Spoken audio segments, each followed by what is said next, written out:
Australia विपक्ष में चतुर्थ टी20 प्लेइंग 11 एबे सामना को आसी एवं नंबर 1 रु नंबर 11 पर्यंत खेलाड़ी माने मध्य फाइनल होई सरचंती। काहाकू हटा जाईछि एवं किए तांको स्थान रे आसीछंती एहार सूचना धीरे धीरे बाहर आसुछि। प्रकृत रे तीनोटी टी20 मैच होई सारिछि। प्रथमटी तो वर्षा रे भेटी चढ़ी गला, द्वितीय मैच ऑस्ट्रेलिया जीति नेला, तृतीय मैच भारतीय दल जीतिछि। रन चेस करी ऑस्ट्रेलिया होबार्ट मैदान रे एही मैच थिला एवं टी20 भारतीय दल सेठारे ऐतिहासिक रन चेस करिछि। तेणु सीरीज एबे 1-1 बराबरी रे चलीछि। एही दुईटी मैच बाकी अछि। चतुर्थ टी20 हेबाकू जाउछि एवं तार प्लेइंग 11 मध्ये प्रायतः निश्चित होछि, कारण दल निजर चतुर्थ भेन्यू रे पहुंची सारिछि जेउठारे एही मैच खेला दिबो। प्रकृत रे 6 नवेम्बर 2025 रे सीरीज रो चतुर्थ टी20 हेबो, अर्थात आज, एवं भेन्यू रहिबो ओभाल गोल्ड कोस्ट एवं समय भारतीय समय अनुसार 1:45 जहाँ एपर्यंत मैच गुड़िक आमको देखा जाइछि। किंतु भारतीय दल इतिहास सृष्टि करने को जाने, किंतु दल रे किछि परिवर्तन आमे देखिबा को पाउछु। जेपरिक कुलदीप यादव को पूर्व रिलीज कर दिया जाइछि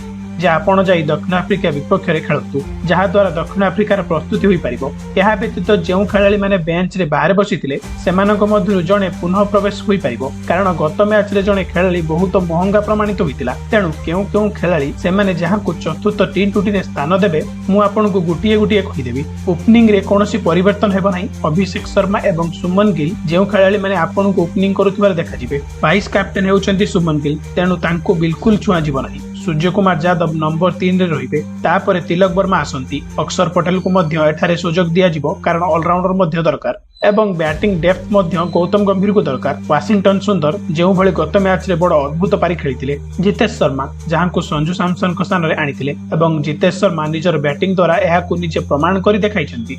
बड़ तूफानी पारी रे बैटिंग करिथिले एवं जितेश एहा मध्य प्रमाण करिछंती जे से तळे आसी भल एवं लंबा शॉट मारि पारंती। हर्षित राणा को एठारे सुजोग दिया जाई पारे शिवम दुबे को स्थान रे। देखंतु शिवम दुबे जेतिकी बैटिंग करि पारंती सेतिकी बैटिंग करी तो से मध्य देखाई दैछंती, किंतु हर्षित राणा को एठारे स्थान मिल पारे जे आपण आसंतु एवं चतुर्थ टी20 मैच खेलंतु, कारण शुभमन गिल एठारे ओपनिंग करूछंती। सूर्य कुमार यादव अछंती, तिलक वर्मा भी अछंती।